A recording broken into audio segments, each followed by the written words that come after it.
Assalamualaikum warahmatullahi wabarakatuh. Izin memperkenalkan diri, nama saya Pona Keila dengan NPM 231506170 dari kelas KSIB. Jadi di sini saya akan mempresentasikan tugas dari mata kuliah Keamanan Sistem Informasi, yaitu melakukan monitoring perangkat dan server menggunakan SNMPD dengan PRTG. Jadi di sini kita langsung saja ke VirtualBox-nya. Jadi di sini saya ke Ubuntu-nya, di sini sudah saya running. Jadi di sini kita akan mencoba untuk menginstal SNMP. Nah, tapi namun di sini saya sudah install. Nah, kita coba aja ya. Ulang lagi ya. Sudo apt. Pertama kita update. Nah, kita tunggu saja. Em, Kemudian setelah update kita akan menginstal SNMPD-nya. Nah, sudo apt install snmp snmpd-y. Nah, ini adalah versi terbarunya. Kemudian kita jangan lupa ke sudo nano-nya. snmp snmpd. Nah, di sini adalah tampilannya, di mana jangan lupa untuk mengganti agen address-nya dan satu karena ditetapkan ini tuh secara internasional sebagai default SNMP port-nya. Terus juga saya mengganti di sini um, community public 0000. Kenapa? Karena ini kan untuk testing, jadi agar mengizinkan semua IP itu mengakses SNMPD gitu. Terus kemudian kita exit. Nah, kemudian setelah itu kita sudo, kita merestart sistem SNPD-nya, SNMPD-nya.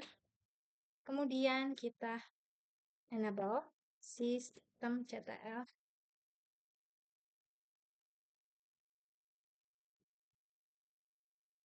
Nah, kemudian kita ngelihat statusnya apakah sudah running apa belum.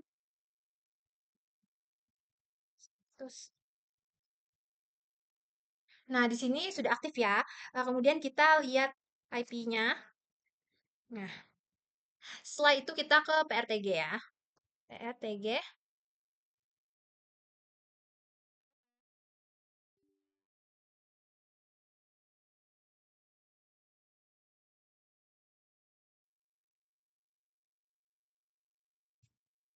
Nah, kemudian kita klik login saja.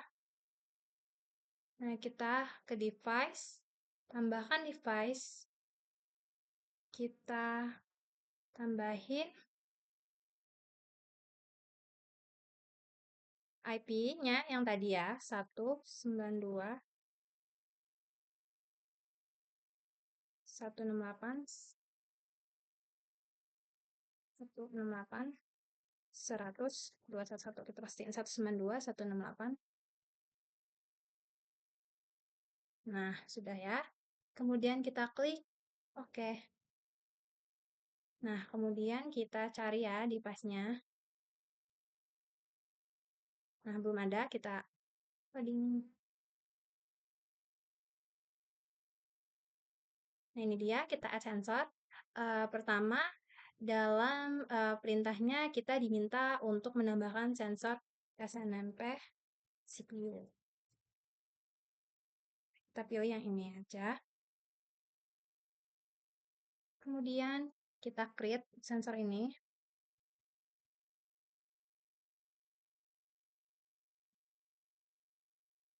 Nah, kemudian setelah itu kita tambahkan sensor untuk memori.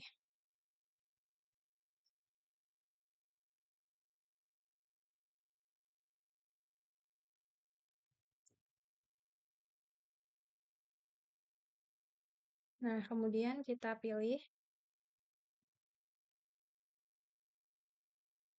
yang ini saja. Nah, di sini kita pilih yang physical memory aja ya, karena ini nunjukin RAM asli server dan menunjukkan seberapa banyak RAM yang terpakai gitu. Create. Kemudian setelah itu kita menambahkan sensor display. Storage.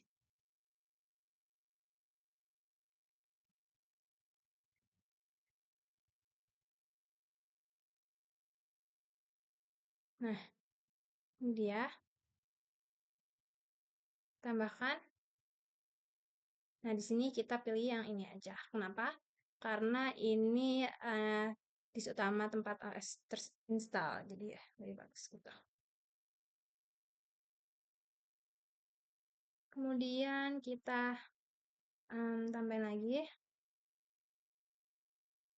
yang SNMP traffic.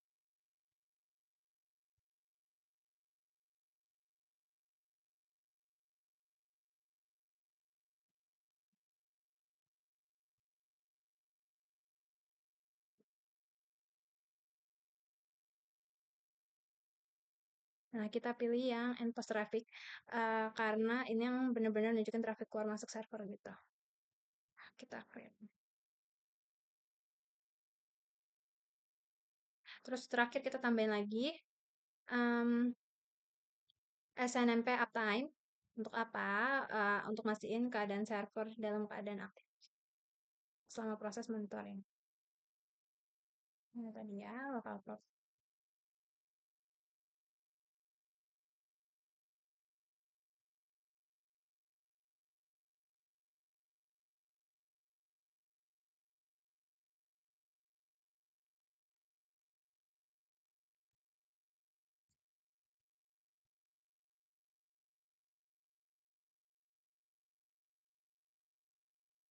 Nah, kita pilih yang ini aja. Create. Nah, di sini kita menunggu device-nya sampai hijau semua gitu. Di sini kita tunggu aja.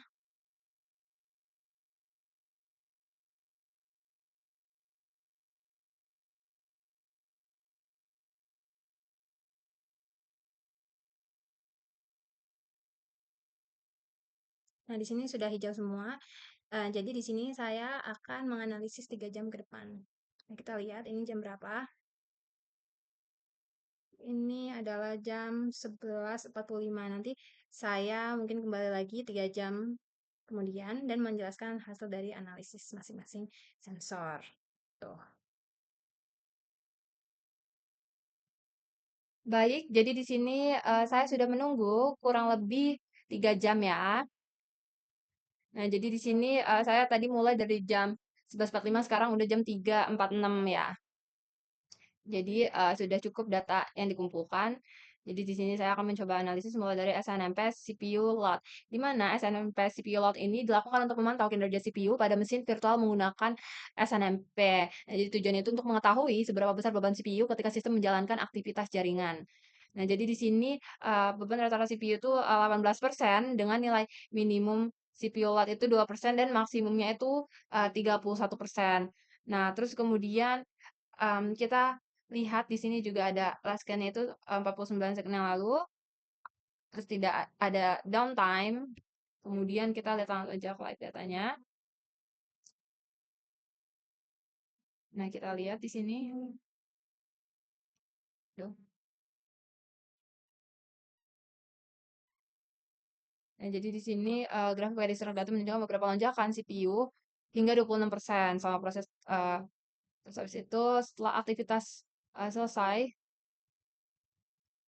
Terus jadi analisisnya lonjakan CPU yang terlihat pada grafik itu menunjukkan adanya peningkatan aktivitas proses jaringan dan sistem file selama download berlangsung. Tadi saya mencoba untuk mendownload file untuk ngetes ya. Terus nilai maksimum itu menunjukkan bahwa sistem mampu menangani proses baik tanpa mencapai beban tinggi, yaitu beban tinggi itu di atas 80% gitu. Jadi setelah proses selesai, CPU itu menurun, jadi ada menunjukkan stabilitas sistem kita lihat. Waduh, ini yang terbaru ya. Jadi kalau di sini dia itu kayak menurun, jadi stabil. Nah, terus kemudian jadi intinya itu sistem virtual box dan SNPD itu berjalan stabil tanpa gangguan ya selama monitoring. Jadi kita langsung aja ke sensor physical memory. Jadi, untuk apa sih ini? Jadi, ini untuk memantau penggunaan memori pada sistem dan juga untuk melacak ketersediaan memori, presentasi memori tersedia, dan stabilitasnya gitu. Nah, jadi di sini, total volume memorinya itu 1,18 dengan, total memorinya 1,92 GB. Terus kemudian, rata-rata ketersediaan memori itu 62% ya, dengan nilai minimum 61% dan nilai maksimum, 82%. Nah, kemudian di sini kita lihat, tidak ada downtime ya sama sekali. Eee, Kemudian untuk, coverage-nya 99%, berarti, sensor itu mengambil data, tapi ya sempat kelewat sedikit gitu. Nah, kemudian kita ke live datanya. Nah, kita lihat di sini, jadi sistem itu menunjukkan kinerja memori yang stabil dengan persentase rata-rata ketersediaan itu 62%, terus nggak ada terjadinya gejala itu kehabisan memori selama pengamatan. Nah, juga nilai maksimum tadi menunjukkan bahwa sistem ini masih memiliki cadangan memori yang cukup, bahkan pada kondisi puncak. Nah, kemudian sensor ini berjalan dengan dampak performa rendah dan tidak mengganggu si operasional sistem. Nah, kemudian sistem ini juga tadi ya mampu mempertahankan persediaan memori tanpa terjadinya si downtime ini. Jadi lumayan efektif ya dan andal. Kemudian kita langsung saja ke sensor display ya. Jadi untuk apa sensor display ini? Ini untuk memantau kapasitas penyimpanan disk pada sistem menggunakan SNMP untuk melacak ketersediaan terus persentase serta stabilitas ya. Kemudian di sini kapasitas total disknya itu 11 GB ya. Dengan free space-nya itu rata-rata 57% dengan minimum 57 dan maksimumnya 58%. Kemudian di sini kita lihat nggak ada downtime selama periode pengamatan dan terus coverage monitornya itu 99%, jadi nunjukin data itu sempat terlewat sedikit ya. Kemudian kita lihat live datanya. Nah, jadi di sini kita lihat bahwa ketersediaan disk space itu cukup dengan rata-rata 57% dengan nilai free space yang stabil, nggak ada aktivitas penuh tiba-tiba atau pembengkakan selama pengamatan. Terus juga nggak terjadi ya, kehabisan space yang dapat ganggu operasional sistem. Nah, di sini kapasitas disk itu berada dalam kondisi sehat. Ya, dengan free space di atas 50%, jadi sistem itu mampu mempertahankan ketersediaan space yang memadai tanpa downtime ya. Nah, jadi kemudian kita ke sensor selanjutnya. Nah, ini adalah sensor traffic monitoring untuk menganalisis ya dampak ini terhadap traffic jaringan. Kemudian di sini ada traffic in-nya, traffic out-nya, dan juga di sini kita bisa melihat traffic out-nya ini mencapai 0,06 ya. Terus traffic in-nya 1,49 Mbit dan traffic totalnya itu sampai dengan 1,55 Mbit. Nah, di sini downtime-nya 0%, coverage-nya 99%. Kemudian di sini kita akan langsung cek live datanya. Jadi kita lihat di sini. Nah, di sini jam 00.25 itu saya mencoba untuk mendownload 10 MB itu di VirtualBox nih. Kita tunjukin. Jadi pada jam segitu saya mencoba untuk mendownload file 10 MB untuk mengetes. Nah, jadi di sini masih pola traffic itu normal sangat rendah, menunjukkan jaringan nggak terlalu sibuk sebelum dan setelah percobaan. Hanya yang percobaan tadi saya coba download aja ya. Jadi di sini kita lihat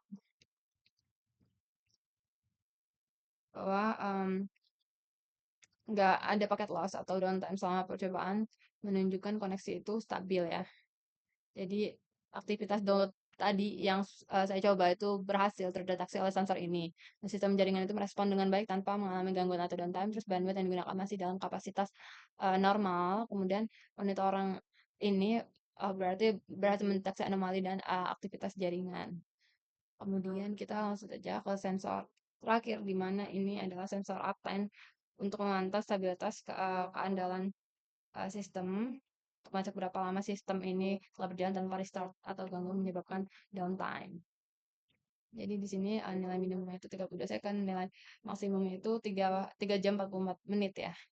Kemudian hasil itu stabil ya dengan uptime itu 100% dan downtime 0% berarti nggak ada gangguan selama monitoring.